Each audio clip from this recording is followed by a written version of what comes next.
Welcome to 7 news Telugu. Krishna జిల్లా గన్నవరం ముంబై నుంచి IndiGo విమానంలో గన్నవరం విమానాశ్రయంకు చేరుకున్న సినీ నటి హన్సిక. గన్నవరం విమానాశ్రయం నుండి విజయవాడ నో హోటల్కు బయలుదేరి వెళ్లిన సినీ నటి హన్సిక. విజయవాడ ప్రైవేట్ ప్రోగ్రాంలో పాల్గొనున్న సినీ నటి హన్సిక.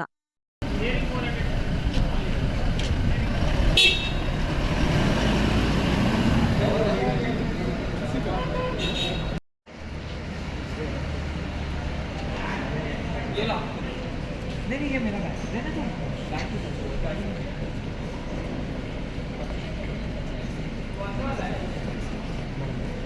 सर मानो कुछ ऐड कर सर प्लीज